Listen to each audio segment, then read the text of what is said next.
We're here today at Children's Book World with local award-winning, best-selling YA horror author Adam Cesare, who's going to answer some questions and maybe give us a little insight into some of his new releases. Adam, thanks for being here. Thank you. It's great to be at the action news desk of the Children's Book World. I'm really excited about this. All right, we're going to start off with something nice and easy, maybe. Oh, sure. As a self-proclaimed horror movie buff and a writer of horror novels, which do you prefer, the book or the movie?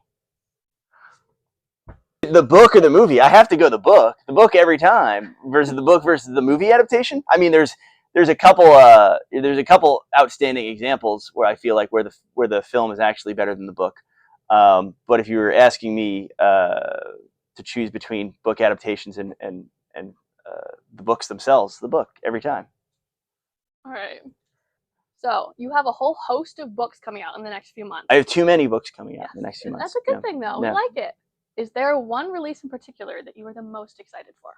I think the book I'm most excited for, and I think it's because reviews are starting to come out, and people who love this series are starting to get a first taste of what this book really is Clown of the Cornfield 4, Lights, Camera, Friendo. But I also think that's probably the book that mostly everyone is most excited about because it's like the big release, the big hardcover original release. But I think the book that people will be most surprised by, and I think I'm going to end up getting the most positive, like, oh, I was surprised that I love this as much as I did, I think is probably Zero Lives Remaining, which is a little novella coming out with Union Square.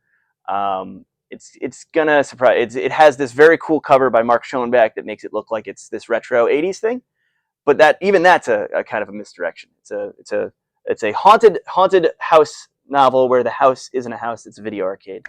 But I think it's going to be a little bit more modern and a little bit more exciting than people think when they see the cover.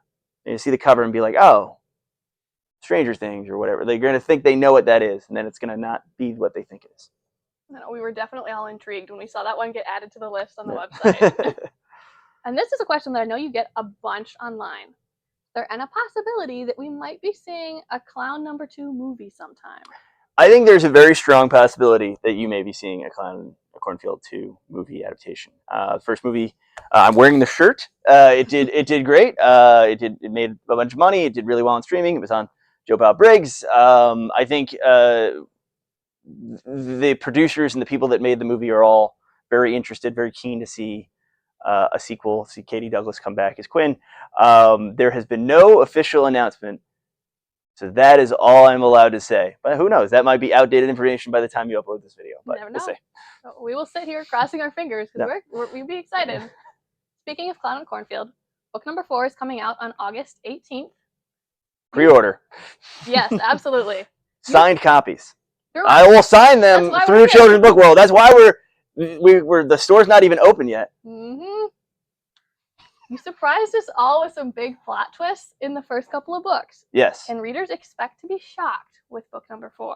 That is the whole thing. Like the reason for the season for all these sequels is to do something that people aren't expecting. Is to almost promise them one thing, and then do something completely different, but not in the way that makes them upset that you did something different. So that's what I'm hoping to do for a fourth time with Clown of the Cornfield 4, Lights, Camera, Friendo. I think people will be surprised and delighted at returning characters, because I know in Clown of the Cornfield 3, I hear this all the time. I get semi-death threats that certain characters were not in those books, and I think people will be very, very happy to see that I had a plan the whole time and that those characters are in this book. Yeah, but Clown #3 was still really good. I mean, Bram Stoker, right? Yeah, it won the Bram Stoker Award. It was my favorite. It's still the one. It's the most divisive. It's my little one that I love the most, even though I'm not supposed to love my children any more than the other. But I understand the people that have a tougher time with it. I understand why, but here's an exclusive for you. I haven't really talked about this, but I knew I was going to write 4. 3 and 4 got bought at the same time. So I knew I was going to write 4.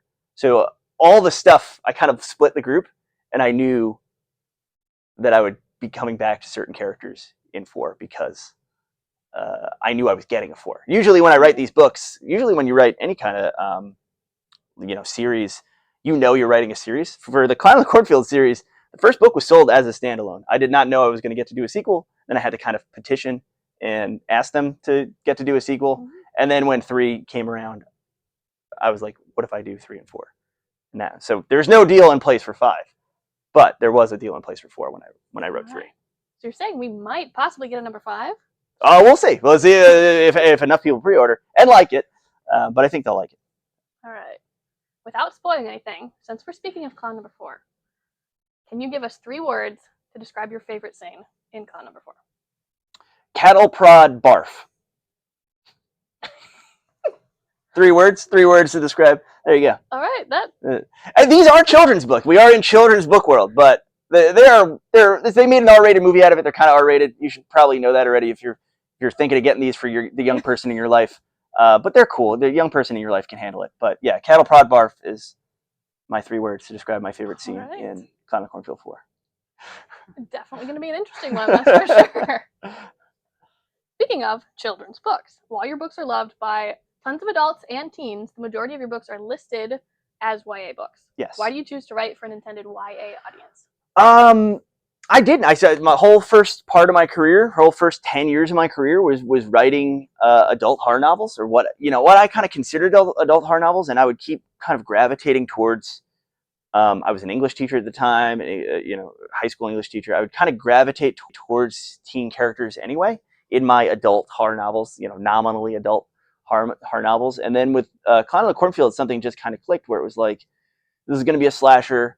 This is going to be, I know I want to do something meant for younger people. That's kind of like what we were talking about in the beginning, this idea of proselytizing for the horror genre. I love horror cinema and horror books so much that I want to get young people into the genre, especially the written side of the genre. And that's, the Climb the Cornfield books were basically designed that way. And they were designed that way by a guy who likes reading adult horror novels and who was a teacher for a number of years and doesn't like patronizing teenagers. So it's like, I was always going to write a little bit more intense or more violently than I think most people were expecting when they hear YA horror. And YA horror is a wide spectrum of intensities and tastes and subgenres and stuff. But I think that's what's great about it, is I think people have this conception of like, oh, this has to be a certain thing. And to me, it just has to be about teenagers and generally about teen concerns. And then you can go ham and do whatever you want to do. And that's what these books do. Absolutely. Now, a little bit more of a fun one. Okay. You are very well known for horror and thriller. It's your thing. Yes. It's your whole vibe. Yeah. But if you had to choose another genre to write, what would it be? I get this question a lot, and I've gotten it a lot recently because of several horror writers have started writing horror romances, and horror romance is like a kind of a thing. And I keep getting asked. My agent even asked me, can you write one of these? And I was like, no, I can't do. I absolutely can't do it. I'm sure I'm a lovely romantic in a lot of ways, but I just, the genre is so alien, it's so foreign to me that I couldn't do it. Something I read a lot. The genre I read a lot. The genre I read most outside of horror is sci-fi. I love science fiction. I love big, thick science fiction books, like space operas and stuff like that. So if I had to switch, I'd try to switch over to there. But even that is kind of a cheat answer, because the stuff I like is all grimdark, like Warhammer 40K and stuff, which is borderline horror anyway. Yeah, it's very similar. Yeah. You're saying we can't expect any children's books anytime soon. Oh, we'll see. No. But they will still. If I were gonna, I read with my daughter. I read 3 books a night with my daughter, and I love picture books and children's books. But even that, if I were to do it, it would be about monsters and horror and stuff like that. So I still wouldn't switch genres. Even for the kids, I wouldn't do it. That makes sense. But hey, you got to start them early, right? You probably get this all the time, but are you working on anything new at the moment? Yeah, I've got a few books under contract. They're progressing really well. If my editor's watching this, but I've got another YA horror novel, and then similar to Zero Lives Remaining, similar length. I kind of started my career writing novellas. There's a book called Tribesman, which is a cannibal ghost story. Book Zero Lives Remaining. Book called First One You Expect, which is really dark kind of serial killer dramedy. And then I'm writing an adult horror novella right now. It's my return to adult horror for the first time in almost a decade. This is my first adult horror book, and it's not a full novel. I'm not going all the way back. I'm just testing the waters with a novella, and I'm really excited about it. It's very dark. It's the idea of like, I've been writing YA for so long, and it's like, well, what's the distinction? I've been blurring the lines. This book is very much for adults. This little novella, it's very mean. I'll tell you the subgenre, but I won't tell you it's 2 genres. But I'll tell you one. It's a serial killer book, and then there's a separate genre that it's attached to, but I can't say it yet because the book's not announced. Kind of like your other question. It's actually, well, you'll see. They go along with each other. All right. So, final question is a very important one for the locals. You are originally a New Yorker. Yes. But now you live in Philadelphia. Yes. So, a New York slice or a Philly cheesesteak? Slice every day. I'm sorry. I love Philadelphia so much, but there's no comparing them. I love a good cheesesteak. Here's the answer. Here's the real reason why. I have like actual math and the reason why. There are bad cheesesteaks. Yes. But there's almost no bad. Outside of like chain pizza and stuff like that, there's almost no bad New York slice. Good reasoning for your answer. All right.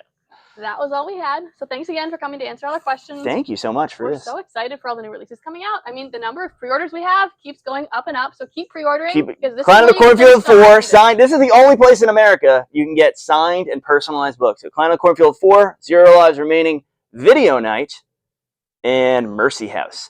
3 of those books are for adults, and we are here in Children's Book World, so they clearly have no problem with that. Mercy House is like, I mean, it's good you're getting this now because Mercy House is going to be the cause of my absolute downfall and cancellation. Yeah. It is a pretty gnarly book. So enjoy that. Enjoy while I'm allowed to be here. Enjoy that until Mercy House comes out. For it. There's a fair amount of pre-orders in that. Oh, good. No, because there's a lot of sickos out there. Yep. And more than signed, you can get them personalized. This guy right here will come in. Out to whoever you want to. Yeah, Climb to the Cornfield books. They all come with a little sketch. I draw a friendo in there. Mm-hmm. Do it.